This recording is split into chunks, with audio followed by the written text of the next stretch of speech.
Hello, everyone. My name is Jelena. I'm a pharmacovigilance officer at Prime Vigilance, but I'm as well a PhD student at the Faculty of Pharmacy, University of Belgrade. I would first of all like to thank you for organizing this meeting because it was very interesting, and I think that we should connect more as pharmacovigilance professionals. That this was a nice overview because it came from academics, it came from hospitals, and of course from industry perspective. And today, since I am working for I am working in an industry currently, I would give you one overview of pharmacovigilance system in Serbia from an industry perspective. First of all, I would like to say disclaimer that views expressed here are mine and that I have no conflict of interest to disclose. I'm going to talk about the pharmacovigilance system in Serbia, and I hope that this presentation will be helpful to my colleagues which are working for marketing authorization holder, and they are submitting or have the application, the authorization for the marketing authorization in the Republic of Serbia. So first of all, I would like to say where is Serbia for the ones who don't know. Serbia is located in Europe. The official name is Republic of Serbia. The capital city is Belgrade, which is a cosmopolitan city on the confluence of Danube and Sava River. The most famous writer is Ivo Andrić, who won a Nobel Prize for Literature. The best known scientists are Nikola Tesla and Mikhailo Pupin. Official language is Serbian, and which is relevant to us today is that Serbia is not a member state of European Union. So that means that we have our national competent authority, Medicines and Medical Devices Agency of Serbia, Agencija za lekove i medicinska sredstva Srbije on Serbian, which was founded by the law on medicines and medical devices at our official gazette, published at our official gazette. And Serbia is one of the countries that require maintaining a detailed description of pharmacovigilance system. So if you are applying for marketing authorization at the territory of the Republic of Serbia, you will have to provide our authority with detailed description of the pharmacovigilance system. The structure of this, of course, you will have to maintain this document on a regular basis to also make any relevant change, make all changes, and to keep in place and to show on inspection request, if you are, of course, requested to do so by our local inspection. The structure of this document is described in a part of regulation number 82, which is called Annex 1 of the regulation number 82, on the manner of reporting, collection, and monitoring of adverse drug reactions. Since I know that this is problematic to write documents of this kind, I would like, since my topic is not so wide as yours, I would like to go through this document and to emphasize some differences between global documents and this local document, which is called Detailed Description of Pharmacovigilance System. So what, if you are writing this document, what do you have to have in place? First, you have to have a data of the person who is responsible for pharmacovigilance of the marketing authorization holder in the Republic of Serbia. So this has to be a resident of the Republic of Serbia, and local person is very important in Serbia because a local person is the one responsible for reporting of adverse reactions, for submitting PSURs.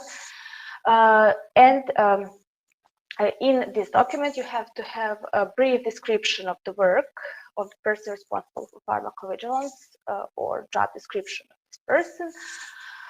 And of course, what you will have to write who is deputy of this person, so who is responsible, and the absence of the person responsible for pharmacovigilance in Serbia. The interesting thing is to mention that once you're applying, you will have to submit the address, telephone, mobile phone, email address, etc. And once the application is granted, all of this data must be identical to the contact details submitting during the application of the person responsible for pharmacovigilance and his deputy to the Agency of Serbia. Now, regarding the organization of the pharmacovigilance system, you will have to have a name and a seat of the Global Pharmacovigilance Department. Where are the places of availability of pharmacovigilance data? So where is data stored? Where are individual cases of adverse drug reactions stored in global pharmacovigilance data? Also, a schematic representation of the organizational units of the pharmacovigilance system with a brief indication of the tasks performed by a particular unit. So responsibility is divided into a schematic representation, including a contracted organization. So if you have some contracted organization to do some part of the pharmacovigilance processes, you will have to have them on a schematic presentation, but only local responsible person for pharmacovigilance and deputy have the right to report in the Republic of Serbia. Our law does not recognize third parties as reporting on behalf of marketing authorization holder, which is interesting. Also, schematic presentation of the course of processing and reporting of individual cases of adverse drug reactions. So all processes of case processing should be schematically presented.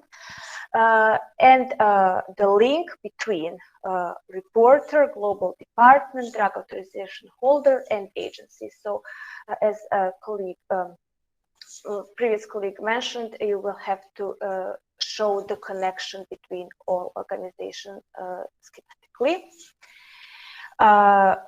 Don't forget about documented procedures. So everything you do has to have a documented procedure, which is of course written and includes which of the following jobs are done by who and how. So what are the activities of the person responsible for pharmacovigilance? Then how all documented procedures regarding the collection, processing, quality control, coding, classification, medical assessment, and reporting of individual cases of adverse reactions, and separately for local and separately for other countries. How do you request additional data for reporting adverse drug reactions? Then how do you detect duplicate reports of adverse drug reactions? Then what is the procedure for urgent reporting of adverse drug reactions? Then how you prepare processing, how do you process, how do you perform quality control, assessment, and submission of periodic safety update report? Then what are the strategies of continuous monitoring of drug safety profiles? So signal detection, risk-benefit assessment, then informing regulatory authorities and healthcare professionals about changes in drug safety profile, etc. Then what is the link between safety and use of the drug and defects in the quality of the drug? So what is the coordination with product quality department of the company? Then how do you respond to requests from regulatory authorities? How do you act in case of emergency safety measures and changes to the marketing authorization basis on data which is withdrawn? Then execution of requests of regulatory authorities, use of databases and other data recording systems should be, of course, documented. Then internal supervision of the pharmacovigilance systems, so quality systems in your company, employee training and archiving. All of this is very important and should not be forgotten in order to have one good system in place. Regarding databases, of course, you should list the main databases, their location and brief description, but don't forget the validation of the database. The database should be validated. Method of validation should be placed in written and available upon request of the inspection. Then all contractual relations should be documented. So roles of contractual partners, then joint marketing tasks, then all pharmacovigilance officers that are working should be stated there. Then what is the system of emergency reporting of adverse drug reactions, maintaining of the database, of course, risk benefit assessments, and development of periodic safety update report. Education of employees is also very important. It is necessary to describe the content of the training and indicate where are the training records, CVs, and job descriptions.